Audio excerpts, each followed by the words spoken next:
All right, welcome everyone. We are back for another podcast. We got Mr. Anatoly Filatov, the Russian phenom. He's been on quite a heater the last few years, fresh off some massive scores. Anatoly, how are you? Hey, what's up, Jeff? I'm good, thank you. I just came from the Bahamas, had a good days, and won the tournament, and I feel great. Yes, you're fresh off some big scores. You had $1 million score recently, which is nice. That's a 7-figure score. That's hard to do. You also have done well in the live stops recently and Partypoker tours. You've been winning some side events, which is always, it's hard to win in poker. People don't understand the actual first place, right? It's like second, third, fourth are nice, but winning is so hard. Give us a little bit of a secret. What's been going on with you lately?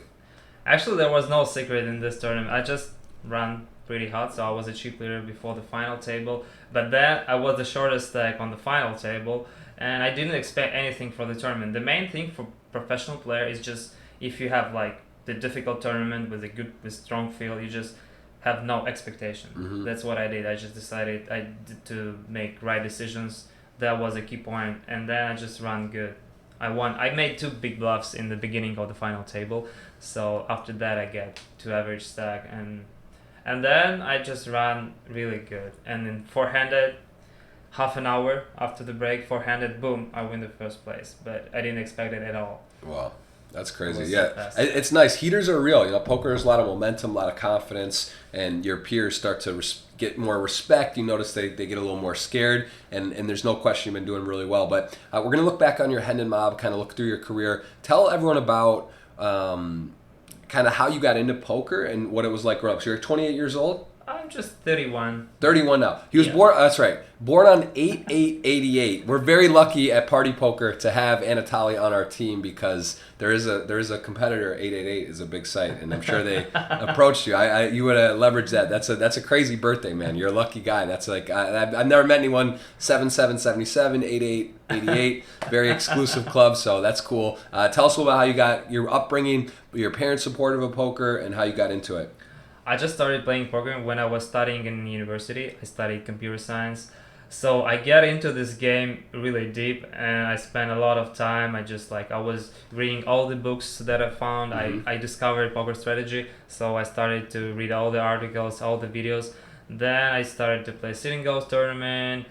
Then I went to MTT, and I get the $50 for free on Partypoker. That was my first What year was this? Non-deposit bonus. When was this? What year? 2000. I know.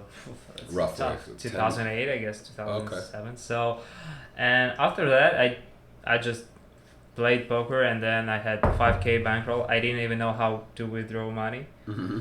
So then I lost 4K, and then I started to play MTTs more. So yeah.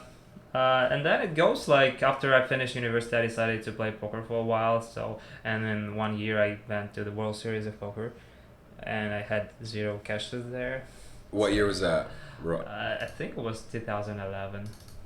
Let's take a look over here. So as we're talking, just kind of going through the timeline again, guys, give him a follow on Twitter, Instagram. You do more Instagram than anything, right? So you can follow along with your career and get a look into his life here. So we'll take a look on Instagram. He also has a YouTube channel, very popular. You do a lot of vlogs. But it's all in Russian, so that's okay. I see that in the chat here. What's this? He's saying, "What's up, Flow Show?" And someone's speaking. I saw some Russian here. It might have got.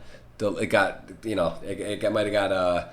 You got to help me out, translate on some of the Russian. It's in Russia, so but Russian, check it out. It's interesting vlogs. Maybe there's some Russian viewers out there as well. And of course, we do have a retweet today. If you want to ask Anatoly a question, we're going to spend some time. Partypoker giving away $55 ticket. You are eligible if you ask a question and follow the instructions. So you can see that was your trophy shot from Bahamas just a week ago, about week and a half ago. I like this picture, actually. It's a great picture. Very casual, very, very comfortable. Nice to get the win. But we're going to look back here. So talk to me a little bit about you. It looks like 2012. You were playing online then for a while before you made the dive. Definitely. And was this your first tournament here at Merritt? I've been to Merritt. Nice place to play. The first 40 tournaments I didn't cash. First 40 tournaments I didn't cash even once. So holy it was a long way to get the first cash in the live tournaments, and I didn't play really well, I guess, and run bad, but no give up, and that's it. Boom, first cash. First cash final table, you get a fourth. It's nice to make a final table, but I guess it's not your first ever tournament. Your 41st or so. You do hit a couple scores, and then I see a six-figure score here in Berlin EPT. This is 2013. So what was that like? That was kind of that's a big deal, right? To get a six-figure score, get some confidence, and it's a main event, I guess. So, EPT. Yeah, it was like Eureka or something, and we had the three-way deal. It was my biggest score. But before this tournament, I played Harper's sitting goes heads up, and I lost. Actually, I lost like 40 or 50% of my bankroll. Wow. Straight before this tournament, so that's why I sold a lot of action, and a few of the guys were really happy about my big score. Nice. In this tournament, so. And then you're battling, you're in there, and then all of a sudden in 2014, $10,000 buy-in. Says it's a side event, and you get a nice 366K score. Fabrice Solier, very good player, been around for a long time, has some good results. What was that like? That's a significantly larger score. That's nice. That was a pretty interesting tournament. So I played the main event, EPT Vienna, and I ran pretty well. I was like on TV table, and top 25. I was like second stack to start, but then I just busted. I played a few hands really bad, and then I just lost the flip to Stevie Chivik. Ace queen over pocket fours. Wow. I remember Look at this memory. I 3-bet ace queen, and Stevie just jammed like pocket fours, and I hit the quads or something, so I busted. I was really upset, but then I decided to play 10K instead, and I get the heads up against Fabrice Soulier, and I lost. We didn't make a deal. We didn't even discuss the deal. So I decided if he proposed me to make a deal, maybe I'll see the numbers. I definitely see them, but I decided not to propose by myself. I don't know why. I think I'm pretty sure I had an edge in this heads up, so that's why I didn't want to do that. But I get punished, and I lost the heads up. But it was a pretty cool score. But second place in poker, it just you never get. Yes. It's difficult. It's difficult to explain if you're not a poker player how to finish second. But it was a great score anyway. Yeah, I've had many seconds that for close big World Series of Poker WPTs, and it hurts because it's like so cool, but you're the numbers are great anyway. After like few weeks, the numbers are great, but you still have a little feeling about it. But right, it's a bizarre feeling. You're right, for sure. But that's a great score. And then, so how's the family support at this point? Is this because in Russia, how is gambling or poker? How is it sort of received? Is it like accepted kind of part of the culture? Or is it not really? No, normal? It's not at all. All the generation thing that you're gonna lose all your money, your home, and so on. So they just can't ask you like. But I mean, nowadays people think that they're okay with poker. I think they heard about it because the times are changed and so on. So, but my parents, they never speak about it like about poker. But when you told them, hey guys, I'm playing poker professionally, were they just like, okay, support it, we love you, be careful? Okay, whatever, because like I thought, I didn't think that I would play poker professionally. I thought I will just play for when I'm studying and so on. And then I get to business or sales and work in the company, like live the normal life. But then it, goes better and better. I started to make videos, like blogging and so on, and the results were really good. So that's why I get to the poker. And when did you become an ambassador for Partypoker? It was 2017. So before that, I was an ambassador for Russian poker site PokerDome. Okay. For 1 year, 2015. I was like the best Russian player 2014 by GPI. After that, 2015, I was like PokerDome ambassador. Then my contract finished. We didn't, find the stuff to prolongate it. I was like free for a while, so I streamed for 888, and then Partypoker like rebrand and gets to the back to Russia, and it was a tournament in Sochi. And they asked me to make a few streams like to Sochi, and then I met Tom in Sochi. We discussed a lot of things. Tom Waters? Yeah. He was in my last podcast, guys. Oh yeah, and actually when I spoke to Tom, it was like he explained what Party is going to do, like what the main goals, and the reputation of Partypoker wasn't really good on Russian community because a lot of guys were banned, and we had some difficult cases with that. Right. So we discussed it, then we find out a few guys like with these big cases, and actually I liked a lot the position of Partypoker and Tom, and just after 1 hour of discussion, we decided like to Move sign forward. Yeah, Wow. to sign the contract. And That's so- awesome. That's very cool. I see in our live here on YouTube, we see Neil is saying I still play on PokerDom. So that's a just a specifically Russian poker site. It's not. It just presented like it's Russian. It's Okay. based like Curacao or something. Okay, like that. but it's popular for amongst Yeah, Russian players. it was like Russian, Yeah. but it works in other countries too. Interesting. Okay, so you signed with Partypoker. That's a big deal, right? It's a major brand, and you can see from 2017 to now the trajectory. A lot of exciting projects. Things are happening fast. $20 million guarantee coming up here. Are you going to be playing that? The 10K Oh, for buy-in? sure, millions online. This is like the dream to play online. Just win a lot of money straight from your apartment. And we have a lot of satellites, so Yeah. it's a good opportunity. And I think if you're a poker player and you're dreaming big about hitting the big score, like I did when I was younger, like I was dreaming to play the World Series, the main event, Right. and then I played and didn't cash, but it doesn't matter now. Right. Yeah. No. I mean, honestly, part of those big events and those, maybe you sell some action, you do some swaps, you get in. It's a great experience to play. It really, Yeah. you feel it, the energy. It's like it's a when crazy you play experience. the first win is the most sweetest, I guess. Like the first big win is the Yeah. sweetest, and now you try to have the same feelings, but you can't. When I win like the big tournament, I don't have this feeling anymore. It just like I became I guess maybe more professional. So Right. Well, it's important, right? Because you want to when you bust a big buy-in, you don't want to be too down and depressed. And when you have a big score, I think that shows how you are a true professional because you want to stay balanced, right? You don't want to. You win a lot in a tournament. You don't want to think you're the best player in the world and get so cocky. And if you lose, you don't want to be and feel sad, right? So it's important to try to keep as balanced as possible. it's better for professional player. It's better to act this way. Right. No, don't. I mean, of course, you win a big. You just had $1 million score. You got to celebrate a little. It feels good, right? Yeah, to it set was a milestone. There was $1 million score in Roswell, but it was a 100K tournament. Yeah, So, still and it's I played crazy. 250, and I played 250 before, but in buy-ins it's not that much. Right. Yeah, it's but true. For the media and for the people, it's a lot of money. How was that? Tell me about your experience there in playing the 250 and the 100. I liked it a lot. Actually, I didn't feel any pressure about this tournament because I know all the players who did play. So the main point was that I didn't want to make a lot of re-entry. Like I didn't want, at least I didn't make any re-entry. So Right. So I was a little bit scared to play big pots against some guys, and they could put some pressure on me. But I tried to avoid these spots. And 250, I busted on 10th place. It was five places paid. It was a great experience. I liked it a lot. And of course I lost to Ryan Riss, who's the best player in the world. Queens or Ace 8. What's up, Ryan? Did he cash? I think he didn't. Okay. Yeah, Ryan Reese. He's deep. He seems to know how to play tournaments well, and then he does. You can't say he doesn't know what he's doing. He knows how to play. Actually, he ran pretty deep in Bahamas. He was In the very 1K deep as in well. 1K, and Yeah. he was deep in main event. Yes. So. Yeah, he seems to penetrate these big fields. He he's- knows how to navigate. Fellow Michigan, shout out to Ryan. But yeah, so you do. You find yourself playing these higher buy-ins. Is it pretty crazy though to see yourself now? You're playing $250,000 entries when you look back on your career and where it started and how you're playing online.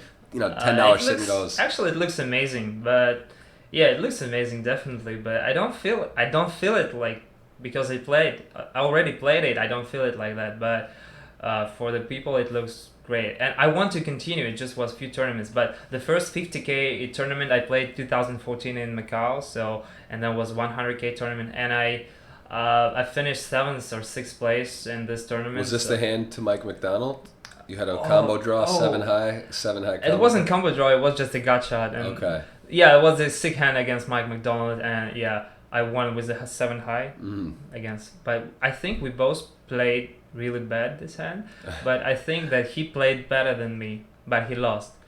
So I think I mean raised small blind. He clicked it from the big blind. We had like 17 bigs deep. 17 bigs. Wow, crazy. So I called 7-3 suited. Yeah. It was like 4-5 something. I just jammed. He had 2-3. With the backdoor flush, he had like 5-6. Oh wow. No. 3-4. 3-4, yeah. He had 5-6. I had 7-3. So and then brick. I won with 7 high. Well, then you would have a pair of threes. 3-4 flop. No, I think 4-5. He had 5-6. I had 7-3. Oh yeah. So 4 7. Yeah, you had a 7 high. He had a straight draw. You had He a had- straight draw, but you had 7 high. Yeah, whatever the board, I how it had- came. yeah. And you held. That's pretty crazy. That's not easy to win with 7 high for a big pot. That's Like, sick hand. it's crazy. Those are the ones you never forget. I remember this tournament actually was a 50k or 25k or so on, and Fabian Kwas won the first place, and he busted me. I had pocket tens against his aces. I remember everything. Like the first time you played this tournament, Yeah. you remember a lot of hands. Right, for sure. Well, that's crazy. That's good. So you've traveled the world. I mean, is that something you would say? What are the best parts about being a professional poker player? Getting into travel, your own schedule. What have you learned playing This poker? is one of the best part that you can travel all around the world and you can see different cities, different museums, you can meet different people. Right. And then you're like, you have the international experience and you see how people live in different countries. So yeah, that's good to be open-minded in this case, and like especially the Russia, the Soviet Union was a pretty close country, and for example my parents they don't travel that much, like they didn't travel a lot when it was Soviet Union, so that's why I have this experience and I see how like things works, and like yeah, I like it a lot. That's awesome. And where do you think the major differences to play online or live? You prefer now? Are you more of a live or an online player? Would you say? I think right now I'm more live player for sure, because I play usually Sundays and sometimes like I play on during the week. But before that I played online mostly. Yeah, but now times like changed, and this like the tough fields online if we speak about hard buy-ins. But I like to play big series like Power Fest and so on. So yeah, during the big series you usually stay at home and play online. But then I decided to travel a lot, and I was in Brazil. Mm-hmm. That's great. Yes, we were there. I remember we saw it. Yeah, I liked it a lot, and actually, though everyone told us it's so scared, like you have to be careful and so on, but nothing bad happens to us. So, and we saw a lot of stuff in Rio. We had a helicopter tour. Layla didn't like it because it was no doors in helicopter, but I liked it. I saw that you did that tour. That's cool. Helicopters scared me a little bit, but they're fun. And I saw that you did that. It's great. It's a beautiful city, Rio. Good place to do a tour. Oh right? yeah, Over the view. It's and beautiful. I finished second there in 10K also. Yes, I stone bubbled that. I remember. Oh yeah. That was off brutal. the money. Actually, Jeff like he has a good patience. Like, I mean, if it's a bubble and he's short, I'm pretty sure he usually get Find into a way, yeah. no mistakes and so on. But we're gonna work on that. We need to help. It's not fun to be short on the bubble, right? It's more fun to be chip leader, Exactly. raising, being all in, putting pressure. I was a chip leader actually, but then Ryan Riss won against me. I had Jackson, he had Here 10s. he is again. He's in every tournament deep with us. Against me, Stevie Chidwick and Ryan, You had Jacks, he had 10s. Yeah. I was there at the table. Yes, And I exactly. was like, because I'm like, Please I like go. this guy, but I know that it was kind of tight. I lost ace, kings to ace 6 at that table versus the crazy guy, River Ace. That it was a so very sick. bizarre hand. It was sick as Yeah. So anyway, but the guy's always there. You're deep. You've been having in this particular tournament. You've gotten first, second, third, or second. It was third. I finished third in Canada in Montreal. Yeah. Yeah. You're getting crazy results. It's amazing. We're gonna take a look and scroll through your Henneman more recently. Is there anything you attribute to recently? Have you made some adjustments, some studying, some ways in maybe certain spots you're thinking about differently or is it partially running very well? Obviously in a tournament you have to run well, but do you feel like when you go, do you think like, oh, I have a new sort of secrets or new way that I'm approaching the game? There's no secrets. You just have to make right decision all the time and try to play your best poker. That's what I'm trying to do, but I usually make mistakes. But if you see how I run in main events, I have like no cashes. Yeah, I won one. There was millions in Russia. Oh, yeah, I won one, but 900,000. I don't have a lot of cashes in mains. But some players they just cashed every main. Like, right. Just. Like Adrian Mateos and other guys, they just always run deep in the main events, so maybe I should try to do that also. Yeah, it's not a bad strategy. And give someone, if you're online, you're playing, there's like we mentioned on Partypoker, there are a lot of satellites. This is a very special event, 20 million guaranteed in one tournament. That's like a whole series normally. It's a one tournament, multiple starting days. December 1st is the first. If you bag the chip lead on day 1A, you get a 1 million bonus if you were to go on and win the tournament. So incentivizes people to play. What would be a tip you would give if someone at home is like, man, it's a big buy-in, but I'm thinking about it. Maybe I sell pieces, I satellite in. What would be advice in a major online tournament, such a unique special event? What are some tips for first time you just should players? Play one table or maybe two tables, not like mixing a lot of tables, and put maximum attention to this table and try to make right decisions. It's great advice, yeah. So there is no HUD, but for these tournaments, it's not even necessary to have a HUD. So if you play one table, you can just find out how players are playing. So the main thing to stay focused, especially in this tournament. But I know there are a lot of like grinders who just put many tables, but I think for this special tournament, you can play like 1 or 2 tables. And that's true too. If you're a beginner, you know, it's hard to fire if you're a beginner, you just cannot open the second table. Right, play one table, like, but you got to remember that's sort of an advantage. If like some of the guys, the regular guys, like they're going to play 6, 8, 10, 12 tables. You're playing 1. They may be better players, but that's going to help you a lot. The big advantage if you're only playing 1 or 2. You can run good, or you will avoid some big pots against this guy. So everything can happen. And you see the last year, the guy who won a satellite finished third, and they made a deal. So it's amazing. And 4 people are going to be guaranteed $1 million. That's what I was told. It's a crazy tournament. You know, it's a very special event. We'll both be participating. I think December 1st, 8th, and 9th are the days you can play day 1. And then there's some other stuff. So yeah, good luck. You'll be over in Russia. You're going back tonight. I'll be in Russia. Yeah, I like to play from my home. But actually, I think the first key, you have to get into the money. That's the first thing. You don't need to think about chip leading and so on. Right, for sure. Yeah, it's true. It's exciting. It'll be an exciting event. We can't wait to cover that. What other events? Is there certain cities that you love, the stops that you just won't miss? Like no matter what, you're like, I'm going to go this year. Do you have any things? The Partypoker stops, very nice. They did a promotion. Did you play all the main events? Oh yeah, I did. Okay, so that's also you'll be in January at the Millions. I'll be if my visa get approved. In Nottingham, yes. So that's Partypoker ran a promotion for the year where if you played all the Millions mains, so King's Casino. Well, started in what? Rio? There was Rio, Montreal, Kings in Europe, in Rosvadov, and now where else? CPP. And Bahamas and Millions CPP, Online. and the Millions Online. So 5 tournaments. So you and I are both, I believe 100-ish players did that. 99 they said. So that's a nice giveaway. $1 million. Not that much. I thought that might be more. But right. If we do it next year, it could be more. Yeah. But for Russian players, there's some issues with visa stuff. So that's why some players decided to skip. But I like this promo. Actually the buy-in is like 10k pounds. Right. So it basically it almost covers your travel probably or more, you know, for the year for all the events to go, and then you get a free buy-in for the 10K. And you can like selection for the main events and then just play this one. It's a really good deal. Great promo, man. A lot of good things. You mentioned on Partypoker no aliases. How do you feel about that now that they changed the alias? So your username is no longer. It's like you can choose a new one. So everyone's got a new name. Obviously, we're pros on the site, so our names are there. People know us. I have the same nickname, so I don't like it. It's a disadvantage to us, but it's only there's only like 20, 30 pros. Just changing nickname is okay, but I'd like to see what country is represented by the players. That's cool. Yeah, that would be nice kind of info because you can kind of make a little bit of a. Russians are tough. Russians very good players generally. The guys who are playing like the higher buy-in, they usually like good regs. Yeah. Yeah.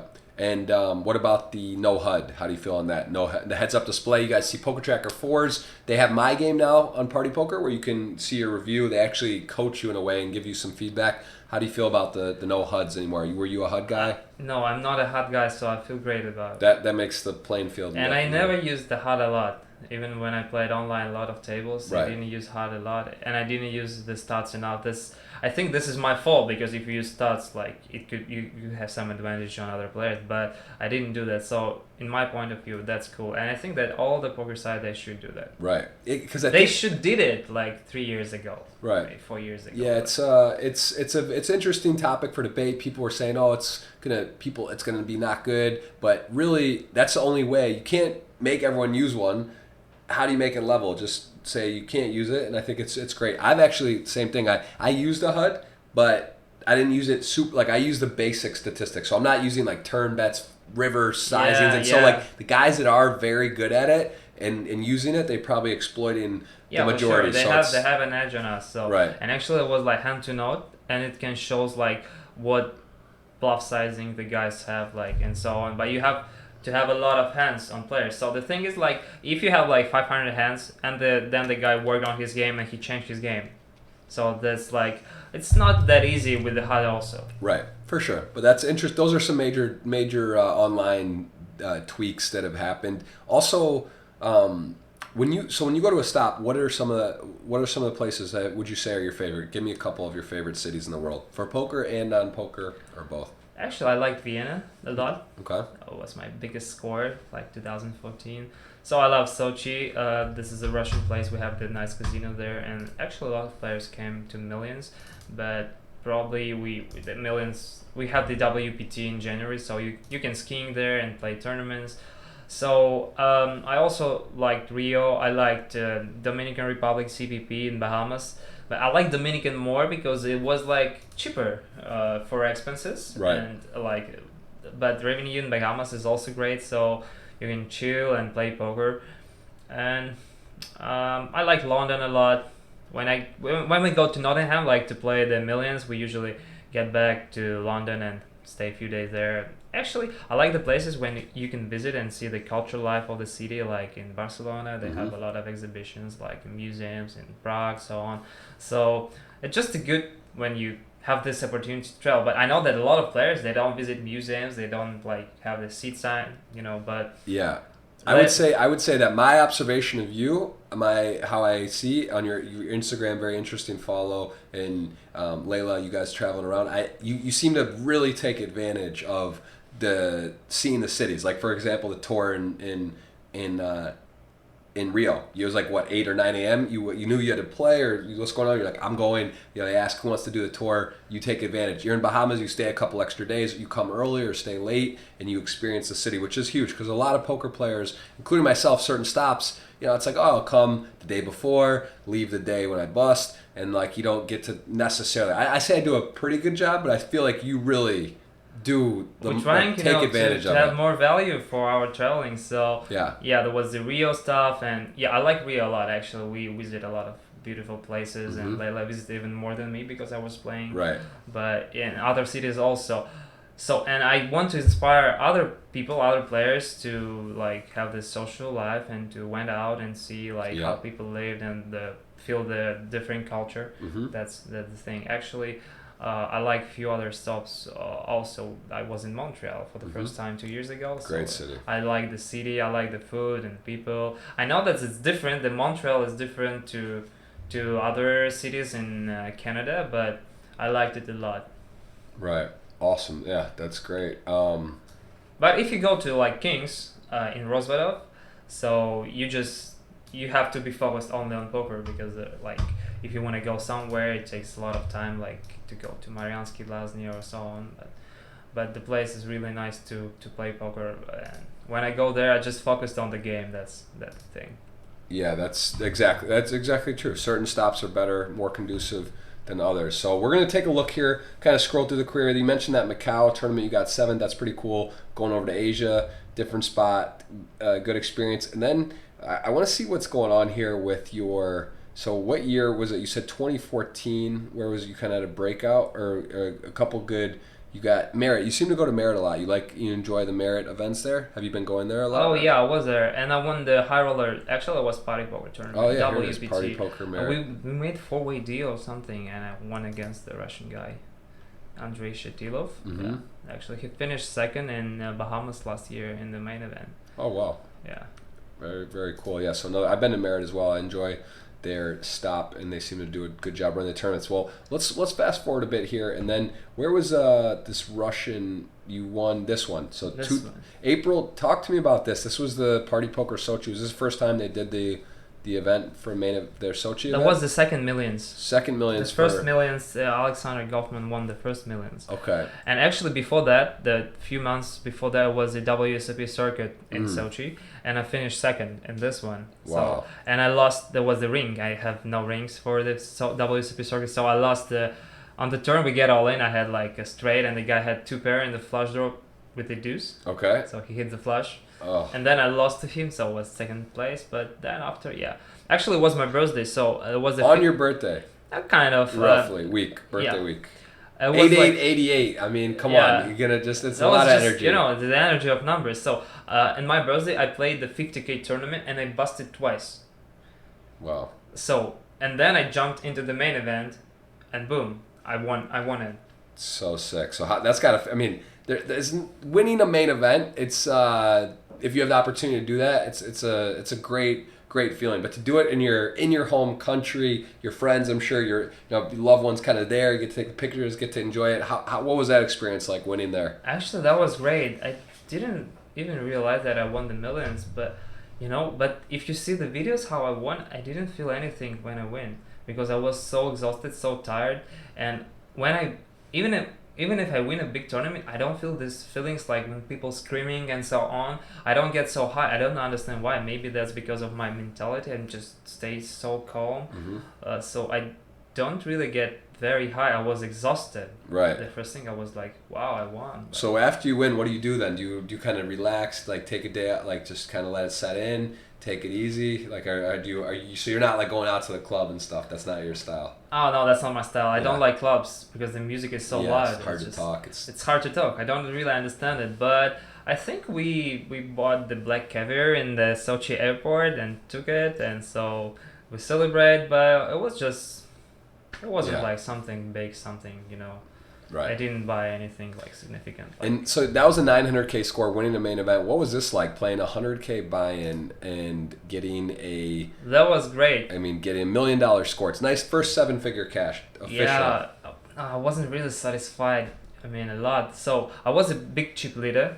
I Okay. played a sick hand against Daniel Negreanu and Manny Glosser, so I was a huge chip leader in the middle of the tournament. So I was a chip leader on the bubble, and then I was like 3-way all in against Jean-Noël Torel and the other guy on the bubble. Mhm. It was, and I had queens. The guy had eights with 5 bigs, and Jean-Noël he just jammed ace king, 50 bigs. So the queen came and the 8 came, queen 8 jack and the river 10. Oh. And Jean-Noël he said like 10, 10, 10. It was boom 10, and he won. So if I would have won this, You would have had all the of it, chips in I would play. have 50% of the chips. Wow. In 700. Wow. Or With so- like 12 or 13 left or whatever at the 14. No, it was left. 700, 7 left. Oh. 50% of the chips. But Oh my goodness. I just had 2 average. Right. And it was 8 left. So it was Pretty cool. Phil pretty Ivey cool. there at Oh, the yeah. final table as legend of the game. We you played know. Daniel Negreanu, Phil Ivey. It was a very Paul it was Poit. Sam Grafton. I like Sam Grafton, and he trolls a lot. And we had a nice conversation. And Phil Ivey was smiling. Yeah, that was cool. It was fun, right? Yeah. Yeah. Oli Shemian, great player. Vogelsang, obviously. And John, tell me a little bit about this guy, Jean-Noël Torel, because I seen him. He Oh, plays he's- all the high rollers. Well, he's a business guy. Yeah. He launched a big company like Bioderma or something. This is the huge pharmacy or maybe cosmetic company. And yeah, he plays all these tournaments. Very nice guy. He runs so good against me. He won a lot of hands on the final table, and I saw the replay, and like I couldn't do anything against him. Like Yeah. it was few hands when he bluffed me, but yeah, then he finished second. And the guy Chin Lim, he Yeah, played very Webster, well. they call him. Webster. He's a Webster. nice guy. Very He nice played guy. very well this final And he table. won it, right? Yeah, Yeah, he he took won it. first. He deserved it. And then you come right off a win. You get a third, $1 million score, come to the Bahamas, and you take this one down. Actually, I think I flew in the next day. I didn't see this one. This was ended up being a really good event, a good turnout. And then the second version of this, they got 205. Tell me a little bit about how you decide what you're going to play, because I found it interesting. You had just won a score. You're heating, you're crushing. But I remember seeing you because I late reg. I got knocked out of the main. I hopped in the 10K, and you went and played a $500 tournament instead of playing this. And this what's like goes on in your head? Are you like a momentum guy? If you're not feeling it, if you're running bad, you take a break or what? Like Yeah, I just explain decided it was the first day of 10K, so I just decided to play 500 instead because I didn't feel great because I busted in the main event. So I had 6 million in the main event. The average stack was like 2 million. So, but then I ran so bad. I lost kings over ace 4 suited all in, and then I started losing, and finally I lost the hand when I was ahead. Also, I busted, so I decided not to play 10K at this moment, and I just played 500. Then I busted. The next day I played 10K, busted twice, played 1K tournament, and so on. And that's the thing. Yeah. Well, and that's so it's good. You go with what you're feeling, how your energy Yeah, is. You're not just sometimes. gonna Sometimes, Right. before that, when I was younger, I wanted to play all the tournaments. Right. The World Series, I busted in one tournament, I played the next one the same day. So maybe that's why I had 0 cashes. and lost a lot of money. Nowadays I can skip tournament if I get tired, and actually when I go to the World Series, so if I go from the beginning, so I play like 2-3 weeks, then I have a break. We usually go to LA or something for a few days, like for 5 days to have the fresh air on the ocean, and then I continue playing, come back and continue playing. That's the thing. Now I don't try to win all the tournaments because it's impossible. Just you like quality over quantity. Yeah, I think that should be. It's better when you feel fresher. And actually, my wife Leila, she told me not to play if you're super tired and so on. I was talking to Matthias here, and he's a good friend of yours. Oh yeah, Matas. Actually, before this tournament that I won, we were like in the same place in the ranking, like 2-3 points difference, and he has a pretty decent year too. Yeah. So he made many final tables. Yeah, and he was saying that as well. That's one thing he says. He goes quantity over quality. It's like, okay, there's 1K events, there's 5K side events. Maybe just play the main, play one other event, go focus, come rested, be on time. Do your best, and that seems to be a better formula. Like even the World Series, it's very easy. Go out there. It's like every day there's a tournament. Yeah. You bust, get in the next one. You cannot win register. every time. You cannot play all of them. It's better to skip something. Right. Yeah, I know some players, they just like think that they're losing EV, but if the quality of your game is worse, so you have to skip one. That's the thing. For sure. Well, we are going to, I think we've covered a lot. We're going to take some questions here. And again, if you're watching right now, you have an opportunity still to retweet the tweet. You can ask a question and we'll try to answer as many as we can. And then again, $55 ticket giveaway, plus we get to interesting questions. Is there anything you want to say? How do you feel if people want to go visit Russia, who haven't been, like I have not been, I want to go? Tell us a little bit about where you would recommend to go, what cities, what places are cool to go see, or some things to do there. It depends on what kind of traveling you like, but usually people goes to Russia, to Moscow and St. Petersburg. Okay. Maybe Sochi, because Sochi is like a big, but it's different region. But if people, who likes to discover some wild places, they go to. We have a lot of forest stuff and like Siberia, and you can go to mountains though, and we have Baikal Lake that is far away, that's close to Mongolia and so on. Mongolia, I'm hearing a lot about Mongolia. Yeah. You've told me different things. I've heard there's an interesting place, Mongolia. It's but it's kind of different because Russia is big, so the Moscow and St. Petersburg, they're just there, and the other part is here. So we have a lot of places to visit, but usually it's Moscow and St. Petersburg for the first time. Yeah. So my grandma.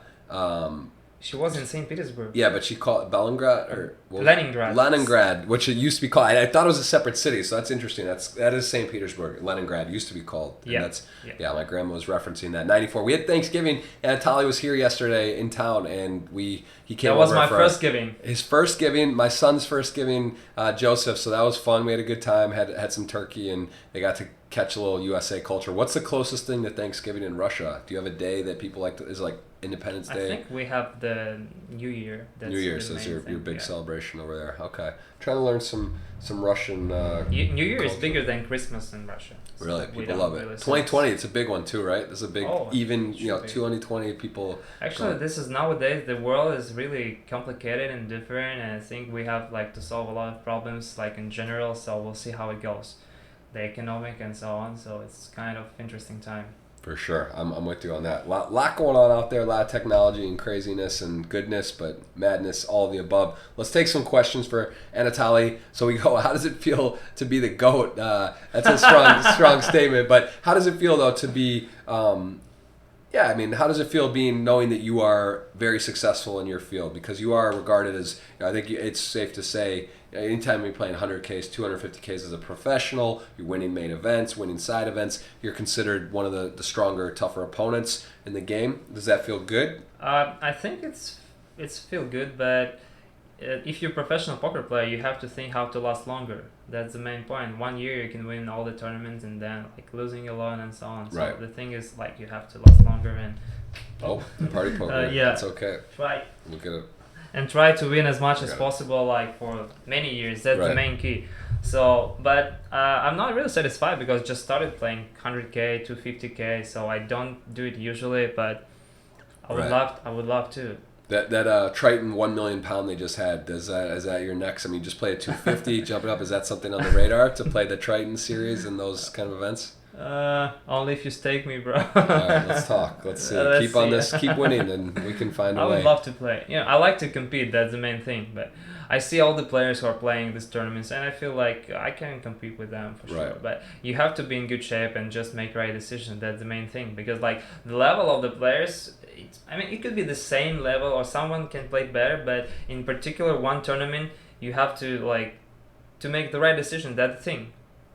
If you make mistakes, that could cost a lot. For sure. Okay, and before we dive into these questions, give me a little bit of during a live tournament, what is your general strategy in terms of preparation? Do you meditate? Do you work out before you play? Do you see how you feel? Like sleep? What's your order of importance before you go and step in a tournament? You have to sleep well before, but before the final table in 100K, I didn't sleep a lot. I can't get to sleep for like till 5 a.m. in the morning. Then I wake up at 10, and the tournament was at 1 or 2. So I didn't have a good sleep. But usually, I'm trying to have a good sleep. But I don't really have any preparation like meditation and so on. And I'm trying not to eat a lot of food during the tournament. Okay. I keep hearing that. A lot of people doing that, eating less food. Just drink more water. That's the main thing. Interesting. Okay. Fair enough. So that is that. Let's dive in here. The main thing that you have to understand how to play with different players, like some GTO guys, you have to understand how they're playing against you. You have to try at least.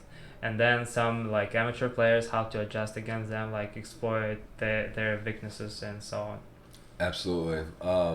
Okay. So let's take a look here at this. Someone saying, because you think that Russians have a reputation for fishes in online poker, do you think it's justified or just a myth that is not consistent? So interesting question. Have you said that or something, or do you think Russians are known to be? We have a lot of like big amateur players, big recreational players, but before the economic crisis, it was even more. Right. Yeah. That's what I like. Yeah. I understand what you're saying about like there are some guys who just have a lot of money and just came to the table just getting mad and all in every hand. Right. Yeah, I miss these times for sure. It's definitely a bit harder. Still some good stuff. What's the biggest buy-in live? Kind of covered this. 250. That was recent, and then 100K, which you did get 900K score. Do you have goals for 2020? Do you set goals? Is that something you like to do? Actually, I never have goals for poker. I will try to show the best performance. I will see how it goes. Actually, for this year, we had a big competition against Andrei Partychuk because he was leading the ranking. I was leading the ranking, the Russian ranking. It gives you nothing, but after the World Series, where I busted 10s and 11s in the big tournaments, Andrei won the main event of Venetian and he get the first place, and now we just compete, and after I win, I get like higher in the rankings, number 1 now. But it was 20 points difference, and he's playing the tournament in Sochi now. Maybe he's gonna win this one, and then I have to win one more. So it's nice to have a good battle back and forth. Actually, last year I finished second, and Vladimir Troinovsky won the first place. Yeah. What about he's like one of the legends, right? That guy has been around for a long time. He has great results and is very solid. He also plays cash games, live mixed games, and he's very successful in that. So yeah, he's kind of legend. I like him a lot. He's like one of the long-standing, consistent for pros. Sure. He's playing for maybe 20-something years. Yeah, seems like a nice guy. I was in school when he started playing, so. There you go. All right. If you were at a dinner party with 5, which poker players would you invite? You could pick any ones that ever played, like old legends of the game, up and coming, new. Who would be your 5 dinner party? To have fun. So we had a Thanksgiving in Jeff's house, so I'll bet Jeff first. Okay, I'd take that. I'd go for sure. Sam Grafton. He seems very fun. I like him. Maybe we'll put. I will not like discuss Russian players because I usually invite more people, so on. So we'll put Sam Grafton. He's very funny. So probably put Phil Hellmuth. He's also likes to talk a lot, and maybe Daniel Negreanu. That's the thing. Okay, that's a strong dinner group. I like it. There's a Russian question here. So what is that saying? You should open a restaurant. I have no idea why. Okay.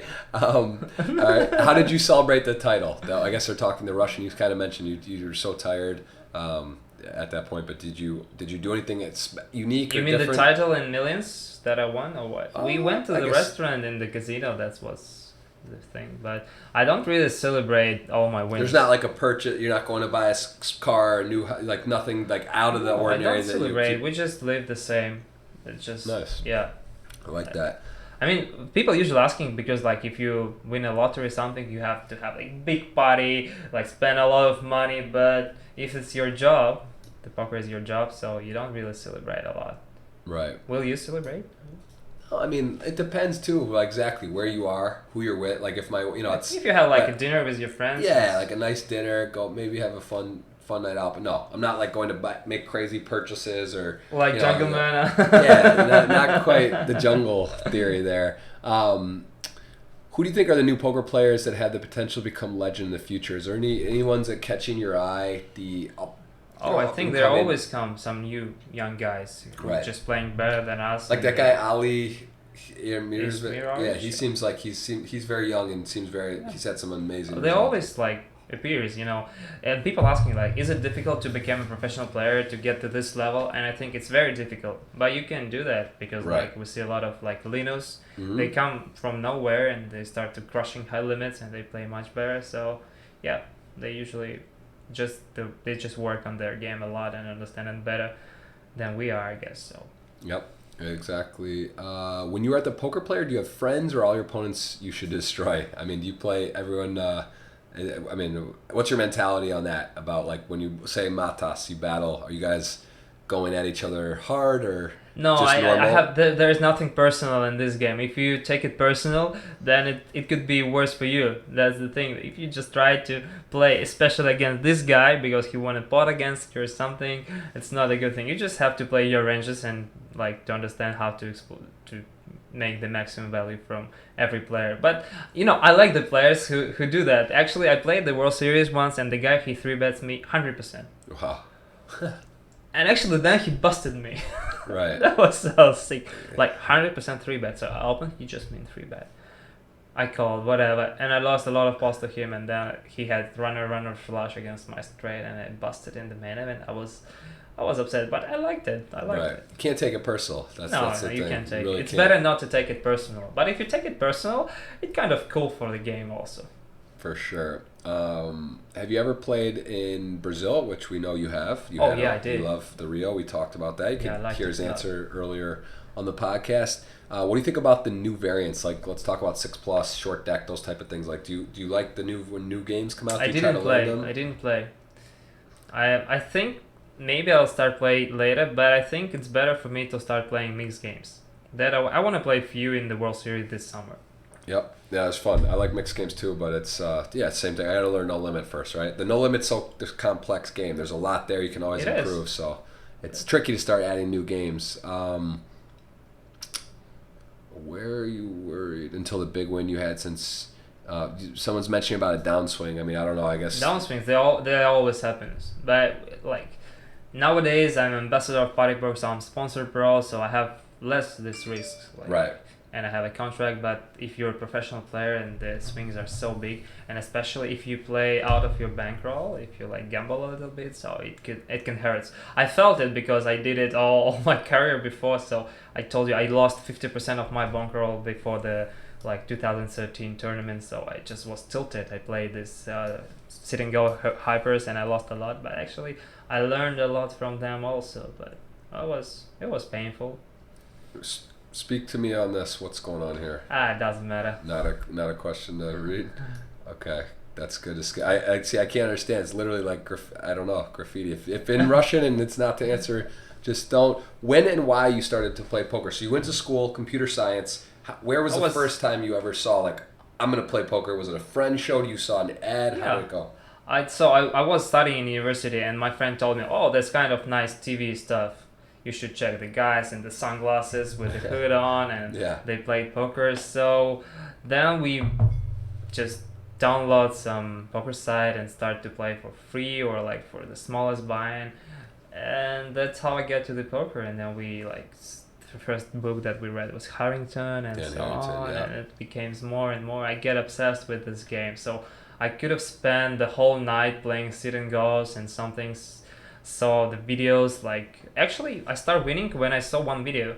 It was like sit and go educating video and the guy said you should just play tight. He was so tight. Right. The bubble was very tight. I was like, really? Does it work? And then I played $1 tournament and played $5 tournament. I was like, wow, it's working. And I thought that $10 tournament, it's such a huge buy-in. But now I realize that it's not. Right. It's all relative and proportionate. Yeah, but, exactly. What is your favorite non-poker themed YouTube channel? Do you watch some YouTube stuff? Yeah, I do watch YouTube a lot. I think there are some Russian channels.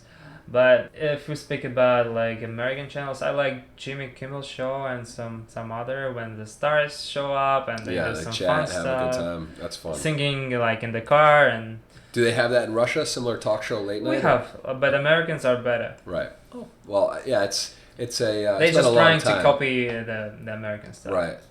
Someone asking for brothers. No, good friends now. We're not related, although we did share Thanksgiving together this year, so that's moving towards that way. Someone asked, "Are you happy? Are you happy with poker, life, everything I do. good?" Yeah. Yes, good. We had that one. You want vacation or more poker in December? Oh yeah, interesting, because that's always the December's holiday season, but you're also like going for the number one Russian player, kind of battling. There's some good poker in December. No, I never have the vacation in December. I will play for sure. I'll go to WPT 5 Diamond in Bellagio. Maybe I'll go to Prague to play. Oh, you are future. going to go to Bellagio? Yeah, I am. Really? I'm in, So you're yeah. going to go back to Russia, play online millions, and do that? Then I go to Prague for like 3-4 days to play 1K and 2K tournament, and I'll probably go to LA and then drive to Vegas and play there. So that's the plan. Looks like I'll see you there. I think I'm going to. And then like 4th of January, I go to Nottingham to play millions. Me as well. We're going to run into each other. And then I go to, in the end of January, I'll go to Sochi to play WPT. And then I probably go to Uruguay. I'm not 100% sure. Punta del Este. I would like to go and then visit Buenos Aires also and so on. So I never been to Latin America, so I would love to. There you go. Other than Brazil. Except Brazil. Brazil's, yeah. But it's a different area. That's cool. It's a nice thing. Best Russian vodka. You do not drink, correct? I don't drink. Have you never had? Vodka I never tried. So I don't know the taste. I tried beer and wine. I didn't like it. But I never get drunk. So I'm surprised. It's obviously stereotypical, but Russian known for the vodka. Yeah, I know. I think Everyone that has vodka. at least try vodka. If you've tried beer and wine, then you got take a shot. So, but I heard that the best vodka is not Russian. Really? What is it? Yeah, I have no idea. Maybe Grey Goose, is it? That's a good. It's a high end. It's known for a high tier vodka, but there's some. But yeah, I'm not a. He's not the guy to ask. Yeah, He's not going to give. He says he doesn't know. So there you go.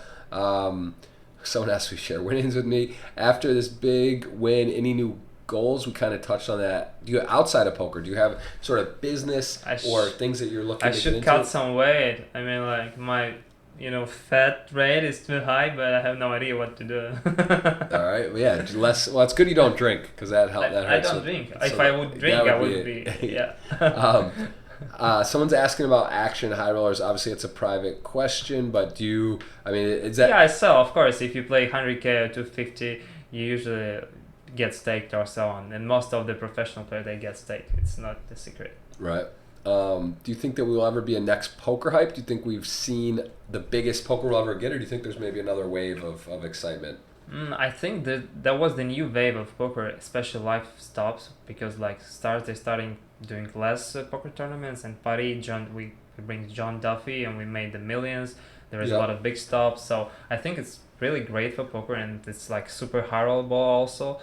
So I think this is kind of new time, but we'll see how it goes, because the online poker, I think the online poker will be different in like few years. It will be different. Maybe the format will be changed or something. So I think so, but we'll see how it goes. Yeah. Also, U.S. regulation. Pennsylvania just passed. West Virginia, Michigan's on the radar. So if the U.S. comes back online, it's going to be. I could see another boom, but I think it's a little ways away. A couple Russian questions here, so I don't know if you. Can you mix split?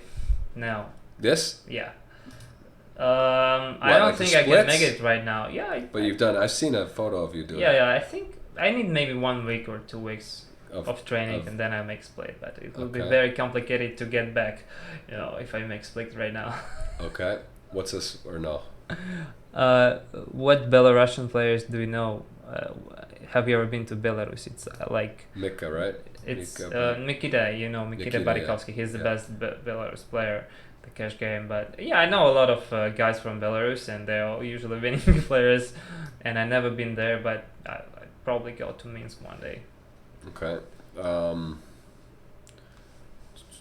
Just scrolling to see how many we have left. We started that one. We did that. How much action? What are your goals?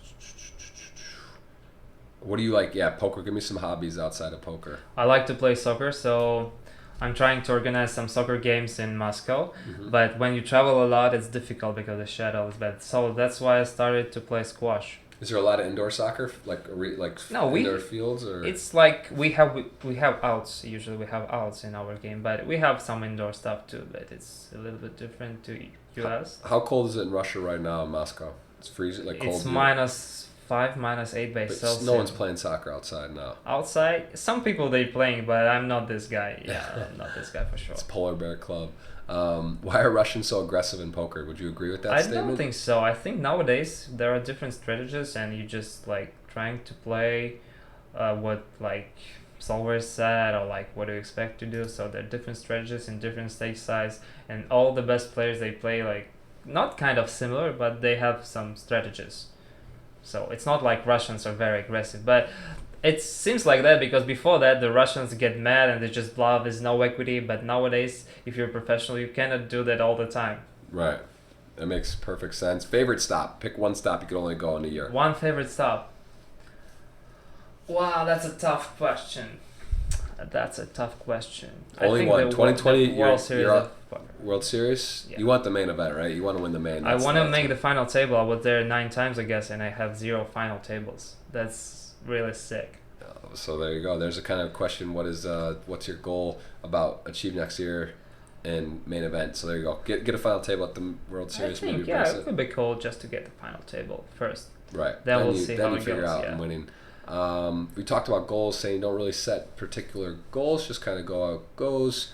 I mean, it's not really cool to set a lot of goals in poker because like the variance is so high, and one year you can run really good. Yeah, I think it's one of those things where if you start saying I want to win X amount, if I want to do this, it's not really realistic. You could say I want to play this many tournaments, or I want to, be rested, and I want to quality over quantity and make those. But when you start saying I want to win $1 million or $2 million, it's like, all right, like you can do that hard, just to have it in your mind. That's right. The main key, like to have a goal, but you have to understand the variance in this game. I don't know that word, so I'm not going to say Barabaka.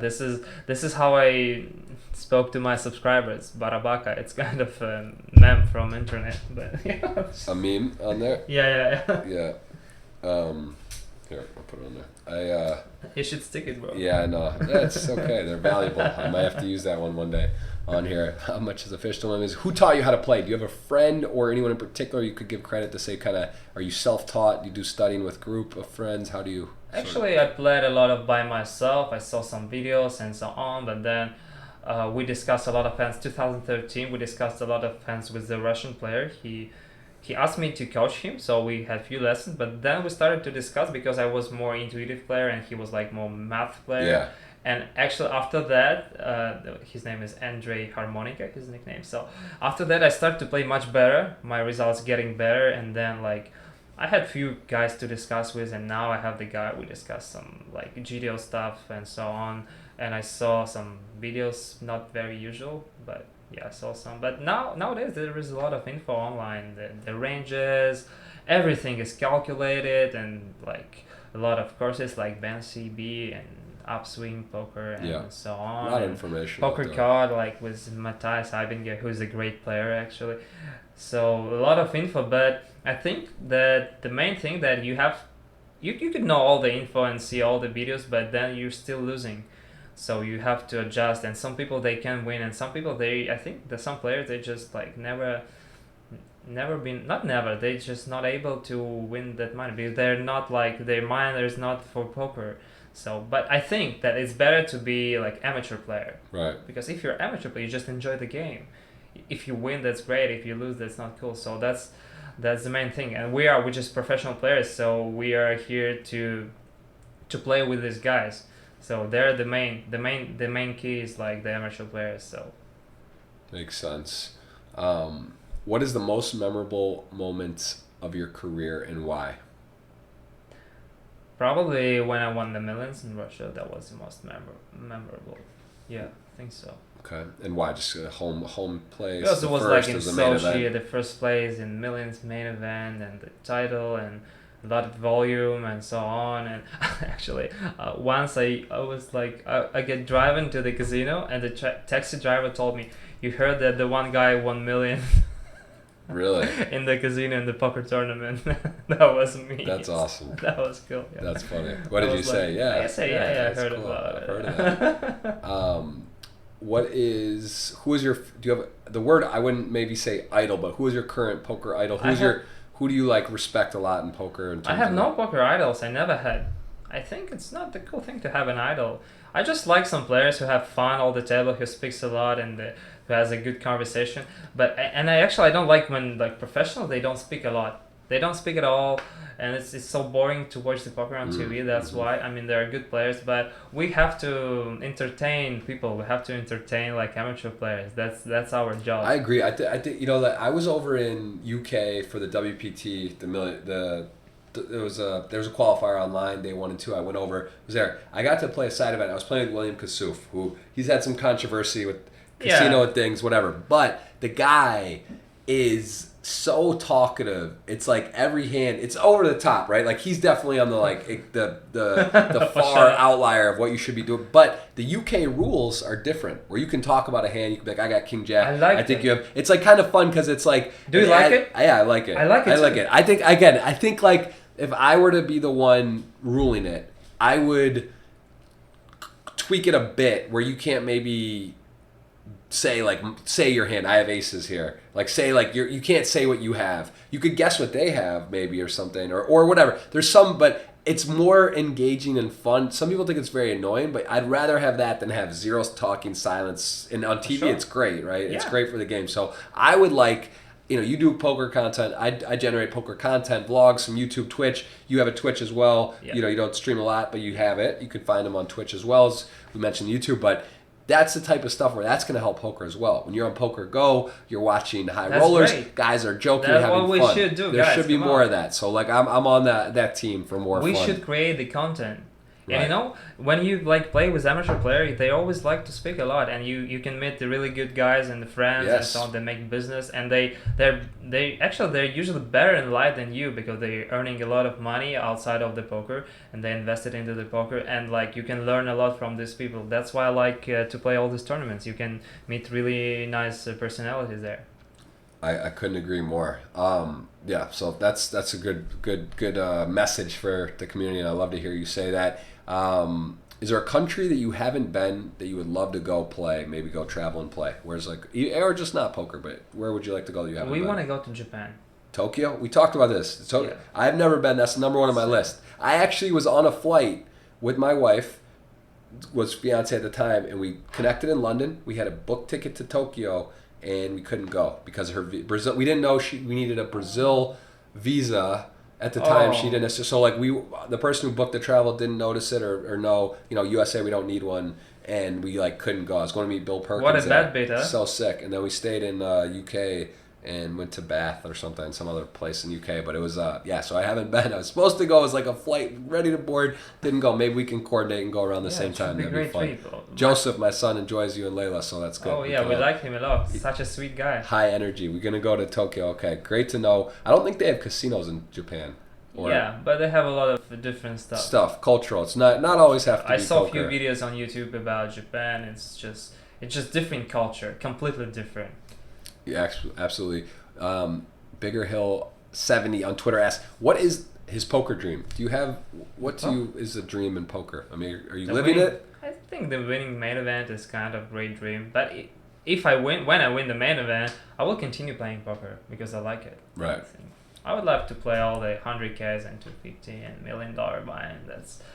That's kind of dream also. We talked about how did you start in poker, but what are some obstacles to get where you are now? Was there some very hard times? Was there a period of time where you kind of were struggling? There were some hard times, but actually, so the life of professional poker player could be short because you can stop beating the game. That's the main problem. There are players who beat the game and then they start losing, and it's difficult. So you have to understand how to like create something outside of poker to have a plan B. Right. I think so. That might be smart. So that's why I decided to make all this media stuff to be useful for the companies, like to attract people to the game. That's why, because like one day I just can start like stop beating the game.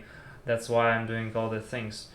So that's the personal choice. Yeah, it's great to have a foundation, to build something, to have a brand you can do stuff with and coach, teach, help, learn, promote, because ultimately I think as well from a business side as a player, that model shifted. You saw back in the day poker stars, part of even just like signing guys who won high rollers, who won events, but really at the end of the day I think the people that enjoy poker, they're going to relate a lot more to you or me or Jamie Staples or Doug Polk, Joey Ingram, guys that are providing content, analysis, sharing their experience and their journey than a guy that just wins the high roller. Because it's cool. It's great to be great at poker, but also winning one tournament doesn't necessarily mean you're great. You have to give an interview. Yes. Something. Yeah, you want to provide. It's all about personality. Yes, so have a good relation and promote the game in a good way and have fun. So I agree with that. How does poker in general go from here? How does it grow and be the best? So what are some ways that you think we can help poker to become, shown in a better light and start getting promoted more? I think that the regs should be more open to the people and to try to attract people into the game. Because the main thing that the poker side, they need to feed the regs, and they need to find the amateur players who deposit money, and we are professional players, we don't do anything to help. So we have to help because the ecosystem works like that. That's the main key. I think that's why you have to be polite on the tables in live tournaments. That's why you have to try to not entertain, but kind of entertain people, that people would enjoy the game. Right. That's the main thing for professionals. But because that's why I don't like when some professionals, they just put sunglasses, headphones, and play and behave yourself not really cool. Right. So we should have some codex or something. I think, and I've noticed that more because even myself, I consider myself a good professional, but in terms of the GTO or the greatest players in the game, I think they're starting to realize and respect more of the content. Like people that are putting Jamie Staples or Kevin Martins or guys like Matt Staples and Pav, guys that are coming up, Cordy B, the team, they get it that there's a nolimit.gg now, right? A lot of those guys, they're kind of starting to do that where they're putting content out, they're putting themselves on Twitch and doing that because that ultimately is how the game works and survives. You need new people coming in, and to kind of learn, you need to have an ecosystem because a lot of younger players now, especially with the U.S. not having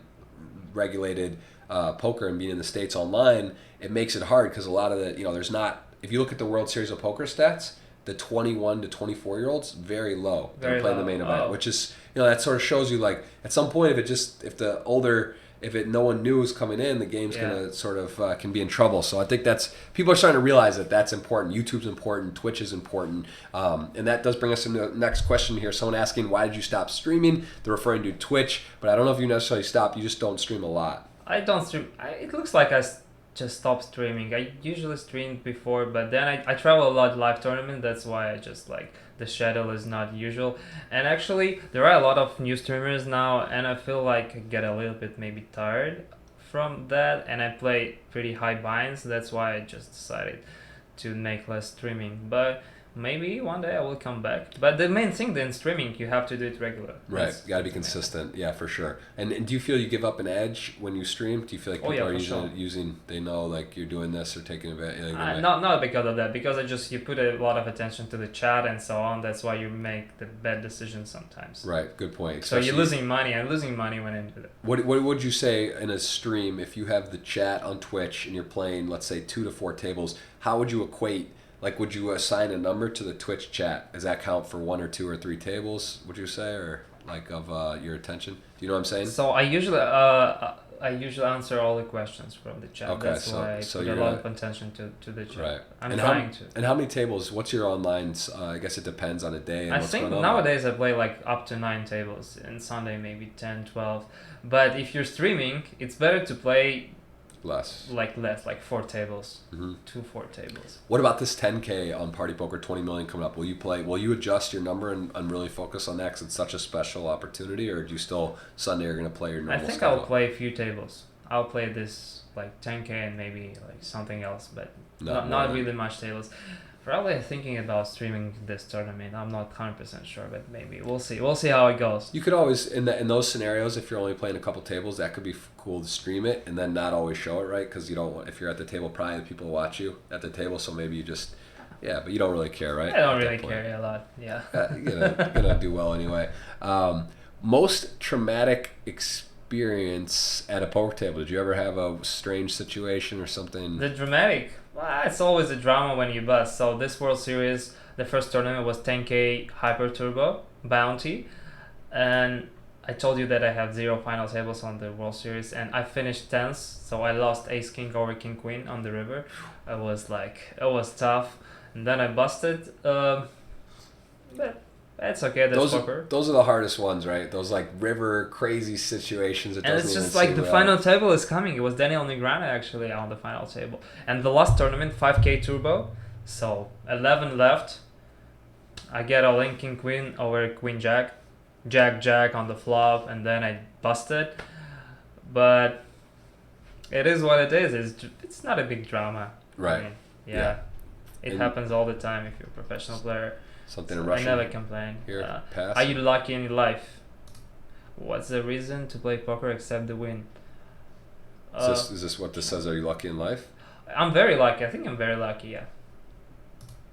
I think Yeah, I think we're all alive. The fact that we're alive is lucky, right? We It's travel a crazy. lot. We have a good life. So yeah, we're very lucky. For sure. Biggest bad beat ever. Like, is there one hand that stands out that's like The biggest bad beat was for Conor Drinan, not for me. That was aces over aces and $1 million buying. You know, it's crazy. I had a piece of him in that because he satellited in. Oh, yeah, you know that, and then he was selling some action. I remember. I'm not even very close with him. Like we're friends, but it's not like I talk to him all the time. Normally, I don't have a piece of him, but it was $1 million. He basically came into $1 million from what 10K to $1 million.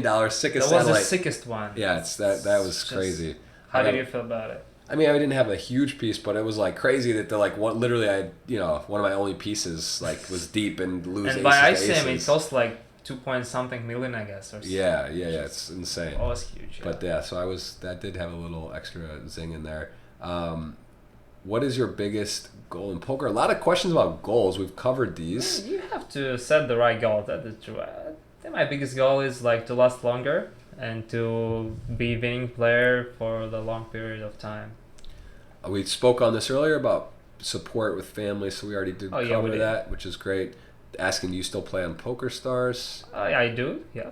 The big series and Sundays usually. Yeah, it's cool because I was being on. You weren't with Stars before, but that was something that was frowned upon. You basically weren't gonna be able to play on any other sites. Where at Party, they're very cool. Like they kind of say, look, support the site, do your best, and realize you're a professional. If there's great value tournament or something that you really want to play, they're not gonna say do not play. So actually, this is my first time because I was with Stars last year to be playing the 10K online millions. I'm very excited about this tournament. I'm like, just can't wait. Yeah, it's the first time I'll get to play. So it's the largest ever. How old are you? You're 31, correct? 31, yeah. Poker Idol, we talked about this. And do you coach? Have you ever done paid coaching? I do coach sometimes, but I'm not really I don't really work a lot with software. That's why you can better hire like the cheaper coach. And I'm gonna add on that same thing. Have I ever done coaching? Yes, but the thing is, let's say someone says they want to, Anatoly, I want you to coach me for an hour. Your time, you travel a lot, you play a lot, you have, it's like, you'd rather an hour of someone paying what you would really want to charge is like they could buy a course for like a couple hours and have access to a huge library. Yeah. Like, that's how I feel too. I almost feel wrong if someone says, hey, I want you to coach me. Be like, look, buy this course, you're going to get way more value, because what are we going to do? We're going to talk about a hand. I'm going to explain it to you. You could ask your friends, probably get similar answers. But some answers. people, they just want to spend time with you, talking about No, for sure. That's cool. I'm just saying. And so that absolutely. So like, yeah, will I coach? Yeah, there's a price and I'll do it, but I'm just transparent. So how much you charge? It's around 500 an hour. I charge 200, guess. He's definitely I think I can charge more, but I don't really coach a lot. But I really don't do either, because that first exact same reason, I'd rather spend 1 hour on Twitch doing content, doing other stuff. So it's almost like not even necessarily my poker ability or knowledge. It's sort of just like a timing thing. So like I'll be very open and say, yeah, you should buy Raise Your Edge. You should go kind of thing, whatever, But yeah, some people just want to hang out, talk, and it's all good. Why I'm not? happy to talk. our best guess ever for both. Definitely a great guess. This has been a lot of fun. We are going to do the giveaway here shortly. Have you ever gambled on any casino games? We did. I know we have. I can't say. I won't answer for you. But what kind of games do you play if you go to a casino? So I usually play blackjack. This is my favorite game. But now we started to play craps because of Jeff. Well, I can't take full responsibility for that, but we did gamble some on that. That was fun. My wife is not a big casino game player. She came and then we stopped the game. Yeah, that was it. She really doesn't like it. But you were rolling well. That we had a cold table. You rolled well. And then I played with Layla, so with my wife. So the day after that, and we won, and she liked it a lot. So that was. Craps is like, it's one of those things. It's not you're just gonna go and throw dice on your own. It's when you have a full table, you're hitting the numbers hard ways. People are cheering, winning. It's a great fun. But you have to understand that the gambling, the casino games, it's just for fun. If you want to win a lot of money, that's not a good way to think. That's not where you should be headed. So, you say you don't drink alcohol. Have you ever smoked pot? No. No, I would have guessed no. What is pot? Weed or what? Marijuana, yeah. Yeah, no, I never smoke a cigarette. So I've never smoked a cigarette either, but I have tried pot. Have you been to? Would you go to Burning Man? Have you considered? No, but I saw a lot of pictures. I liked it. Yeah, that's where I met my wife. Is it okay if you don't smoke? Yeah, of course. Amelia, I met there, and she doesn't drink even, let alone do drugs. Wow, so. But I was like, I saw a lot of pictures. Yeah, from Liv Barry and Igor. Yeah. They all like to do that, and some other players, and yeah, it's cool. It's a good spot. Okay, well, the good news is we have gone through a lot of these questions. I'm gonna go back here. Is there anything else you would like to say? Any shout outs? Any upcoming things you're doing? Anything you want to tell the people? We're going to pull up this competition. Get Fogelsang in the mix and make poker fun again. That's awesome. Yeah, I like Christoph. He's a very good player. He's a very tough player. But he likes to spend time banks. Actually, I like that we have the time bank cards now. I think that's great. 55 giveaway. Let's go. Doing now. Someone's asking if there's a place to do it. So we're going to go. Oh, okay, this doesn't work. The hotkey, the stream deck doesn't work. We're going to go here. We're going to click here, and then we're going to go over here. Oh, I see my subscribers in the chat. Robert's from Latvia. Oh, hello. How are you? Hello. Good to see you. He's saying hello. So let's scroll down here. Let's go here. This is how it's going to work. So if you have answered a question, retweeted, and liked, it's a lot. But, $55 tickets, those aren't easy to come by. Is it for Millions Online? This ticket? They can use it for anything, I believe. But we are going to go over here, and then I'm going to let you tweet draw. And I'm going to tell you. You get to tell me when. We'll give someone another second, see if they can load up. Again, guys, if you have asked a question on this particular tweet. So how often do you use your Twitter? A fair amount. I mean, you have a lot of subscribers, like 31K. Yeah, it's a fair amount. I've been using it for. I used to use this before Instagram, so more. I generally try to put the same stuff. I mean, I put vlogs, just advertise the podcasts and content on here, but I like Twitter. Instagram I prefer, of course. It's more fun, pictures and stuff, but do a decent amount. I see you're not. You spend a lot of time in socials. I do. I was going to ask you as well if 5 hours. What, a day? In my iPhone, yeah. You're on 5 hours a day? Yeah, 5-6 hours. I mean, I'm sure I'm on a lot. I actually don't want to look. If I don't play the tournament, I'm 5-6 hours. But I have someone. So Adrian helps me does the banners, the ads. I'm sure you're not doing the vlogs, right? No, so sure. I have someone helping me with that stuff. But it's still a lot of time and probably too much. But let's we're gonna let that in. It looks like a last couple of people got this in. So maybe this guy is actually the one who asked the question. Let's answer this last question, then we'll do the giveaway. How do you rate the level of the 1K buy-in games in Sochi versus other countries? That's a great field there. So the Sochi, I like. The 1K tournaments are awesome. I think the World Series of Poker is kind of the same. But, I mean, that's the different field because the Russian amateur players, they play in different way. They bluff more and so on. And I think the American players, they're more conservative. They're more tight. So some of them getting crazy, so you have to adjust to the live tournaments. What? So this is actually, I just saw another question. Your name, No Limit NL Profit, your online handle, username. What's that from?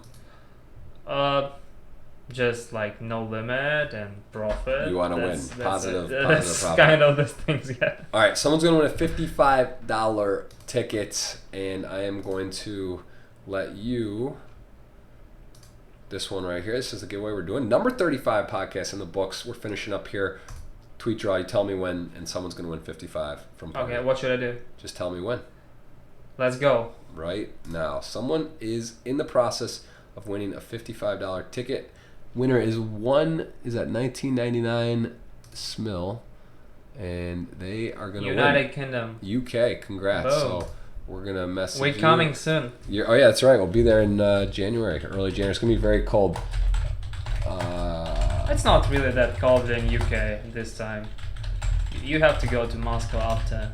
Is it much different? It's different. In UK, it's not that cold, yeah. Super more cold. Well, we'll leave you on that. Again, guys, check him out. You can give him a follow across the board. Instagram would be his preference, it feels. This is where he's really sharing his experiences. He does stories. He does live. He's got a ton of content, a lot of fun stuff. Twitter he has as well, not using it quite as much. And, of course, his YouTube subscribe. And if you're on Twitch, you might as well give him a follow because he does pop on. He may even stream this $10,300 tournament coming up, $20 million guaranteed on Party Poker that starts December 1st. Those are once in a lifetime events. You know, you become a millionaire overnight, and it's a fun event, and it's going to get a lot of satellite qualifiers. It's going to be good.